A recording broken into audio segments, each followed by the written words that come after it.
El día 1 de noviembre, Corea del Norte lanzaba por primera vez un misil balístico en aguas territoriales de Corea del Sur. Lo hacía como respuesta a los más de 1000 soldados y 50 tanques que Corea del Sur había hecho pasar simulando el cruce del río Han con puentes flotantes. Un río que atraviesa Corea y que desemboca cerca de la línea desmilitarizada que divide las dos Coreas.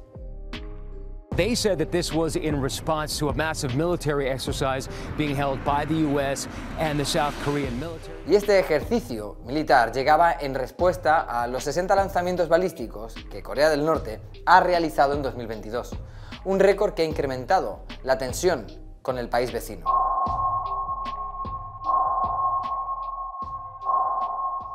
El conflicto entre las dos Coreas es uno de los más largos de la historia. Ha resistido al fin de la Guerra Fría y es considerado uno de los conflictos con más probabilidades de desatar una catástrofe nuclear. Hasta ahora, todos los intentos de restaurar la paz entre los dos países han fracasado. En el caso de Corea del Norte, el hecho de seguir así es un elemento existencial. O sea, evidentemente, tanto si se unen las Coreas como si ellos pierden el pie, lo que se hunde es el régimen de los Kim. Entonces eso hay que tenerlo en cuenta a la hora de entender cómo funciona y también a la hora de entender al propio Kim Jong-un como jugador internacional. O sea, se preguntan mucho los estadounidenses, ¿es un jugador racional? ¿Estamos hablando de alguien que vaya de repente a tirar la carta atómica? Bueno, hay que tener en cuenta que en su caso tiene mucho más que perder. La guerra de Corea duró 3 años y vio la participación directa de Estados Unidos, Rusia y China en el conflicto. El armisticio de 1953 decretó la partición del país, la creación de una zona desmilitarizada y el cese de todas las hostilidades hasta alcanzar un tratado de paz. Un tratado de paz que nunca ha llegado. De hecho, Corea del Norte y Corea del Sur formalmente siguen en guerra. Desde entonces, el armisticio sigue en pie entre momentos de tensión y otros de acercamiento, sin una perspectiva real de paz. Corea del Norte es uno de los países más pobres del mundo, pero mantiene un ejército de casi 1,5 millones de soldados. Sería, según sus números oficiales, el cuarto ejército más grande del mundo. Y es que hasta el 29% de la población está llamada a servir en las Fuerzas Armadas. Pyongyang gasta casi 2.000 millones de dólares en ejército y armas, lo que supone un 5% de su PIB. Sin embargo, se trata de un ejército obsoleto, con material de la era soviética. Por eso la mayor parte de los recursos que invierten es en arsenal nuclear. A pesar de ser uno de los países más pobres del planeta, eso sí, desde los años 80 ha desarrollado un arsenal de cohetes balísticos de largo alcance. North Korea launching 4 new missile tests. North Korea fired more short-range ballistic missiles today. Firing 23 missiles, the most ever in a single day. Los últimos modelos de misiles, los Hwasong, pueden llegar a las costas de Florida. Además, los observadores internacionales consideran que el país posee entre 40 y 100 bombas nucleares. Corea del Norte, evidentemente, no se puede entender sin el apoyo de China. No es un apoyo tampoco 100%. China tiene la carta de Corea del Norte que le interesa mantenerla, pero es una carta un poco wild, una wild card.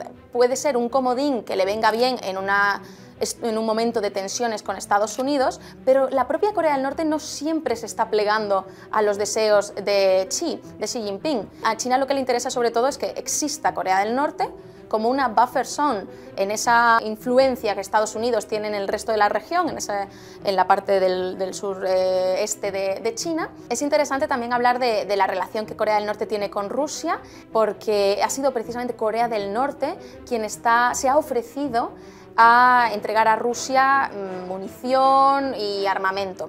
A Rusia le viene bien, porque Corea del Norte es un régimen muy militarizado, entonces tiene una industria de fabricación de municiones que, aunque sea antigua, al final mucho del ejército ruso es de inspiración soviética, evidentemente, lo que coincide con muchos de los materiales que también posee Corea del Norte. Por su parte, las Fuerzas Armadas de Corea del Sur cuentan con 500.000 de soldados. Es un ejército considerado entre los mejores del mundo, a pesar de que gasta menos del 3% de su PIB. Seúl no se ha quedado atrás en armamento y ha invertido en el desarrollo de tecnologías avanzadas, ha potenciado la producción nacional de armamento y además ha mejorado la cooperación militar con los países aliados. Sin embargo, en los últimos años, Corea del Sur se está notando una tendencia, especialmente con el gobierno de Donald Trump y con el del expresidente Moon, se está viendo una tendencia de no dar por sentado al 100% ese apoyo de Estados Unidos. La propia Corea del Sur está desarrollando su industria armamentística a unos niveles que nos sorprendería en Europa, porque de hecho nos está, por así decirlo, comiendo la tostada a muchas de las industrias europeas de defensa. Por ejemplo, ahora en el contexto de la guerra de Ucrania es especialmente importante, el gobierno polaco ha abierto nuevas compras de defensa y no ha comprado material francés ni material alemán, ha comprado materiales, tanques surcoreanos. Los coreanos del sur cuentan también con el apoyo militar de Washington. Y es que Estados Unidos tiene 7 bases y 28.000 soldados desplegados allí. Una de estas bases es la famosa Camp Humphreys, la más grande del mundo fuera de territorio americano. Cuenta con 500 edificios y una pista de despegue de 2.500 metros. Se encuentra a 90 kilómetros de la zona desmilitarizada y es la sede del Comando Combinado de Estados Unidos y Corea del Sur. Hasta 1991, Estados Unidos estacionaba aquí cerca de 1.000 cabezas nucleares en estas dos bases, para responder a una eventual invasión desde el norte, pero se retiraron tras la firma de un acuerdo de desnuclearización entre las dos Coreas. Un acuerdo que Pyongyang nunca ha respetado. Desde entonces ha crecido el número de surcoreanos que creen que su país también tiene que dotarse de una bomba nuclear. Solo entre 2010 y 2022, este porcentaje ha crecido en más de un 15%. El expresidente Moon fue uno de los legisladores surcoreanos que más ha intentado tender esa mano a Corea del Norte para intentar recuperar esta relación. Evidentemente una unificación de la península coreana queda todavía lejísimos, por lo que comentábamos antes de que para el régimen de Kim es un elemento existencial para ellos, ¿no? Entonces esa unión entre dos economías y sociedades totalmente distintas, porque ya cada una ha tomado un camino prácticamente opuesto, es complicado de ver que se pueda ejecutar. La economía norcoreana está muy debilitada y en el caso de Corea del Sur había muchos proyectos, especialmente después de 2018, cuando fue estos acuerdos más de paz, el momento donde más cerca se ha estado de la paz en la península coreana.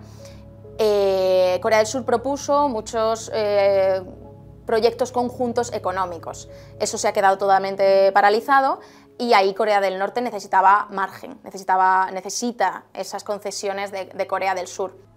Durante muchos años Corea del Sur y Estados Unidos han sostenido la llamada opción de capitación.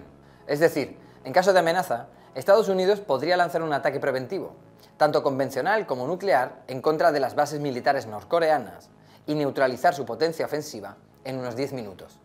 Pero los avances de los misiles balísticos de Pyongyang y un cambio de su estrategia nuclear han desactivado la opción de neutralización rápida. Hasta ahora, solo Kim Jong-un podía ordenar un ataque nuclear.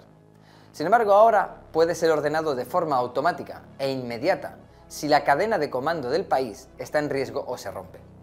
Los soldados estarían autorizados a ejecutar una orden de ataque nuclear predefinida en contra del adversario. Corea del Norte tiene que demostrar que no solo dejar claro que es un país con armas nucleares, que eso generalmente ya todos lo tenemos claro, pero tiene que dejar claro que va a seguir siéndolo, que no va a haber esa desnuclearización y además está avanzando, está haciendo pruebas para que no sea solo apretar el botón nuclear, sino que tenga otro tipo de armas, también nucleares, pero armas tácticas, con menor poder de destrucción, para poder tener ese margen de actuación, ¿no? De no decir, vale, solamente tengo la carta máxima, sino que tengo otras cosas intermedias, ¿no? Y aparte generar y desarrollar más su armamento militar. Pero el verdadero riesgo para la seguridad de la isla podría venir a través de las armas químicas y biológicas. En 2017, Kim Jong-nam, el hermano del dictador coreano, fue asesinado en el aeropuerto de Kuala Lumpur, utilizando el gas nervioso VX, un gas 100 veces más potente que el gas sarín. El VX es de los agentes tóxicos más letales. Está clasificado por la ONU entre una de las armas de destrucción masiva, y Pyongyang poseería alrededor de 2.000 toneladas del VX. Corea del Norte ha negado el desarrollo de programas de armas químicas y bacteriológicas, como el Anthrax. Sin embargo, investigaciones han relacionado el uso de armas químicas en la guerra de Siria con suministros procedentes de Corea del Norte. En la estrategia de Kim Jong-un, las armas químicas ayudarían a potenciar la respuesta asimétrica de Corea del Norte, que podría utilizar estas armas para obstaculizar las fuerzas combinadas de Estados Unidos y Corea del Sur en un posible conflicto.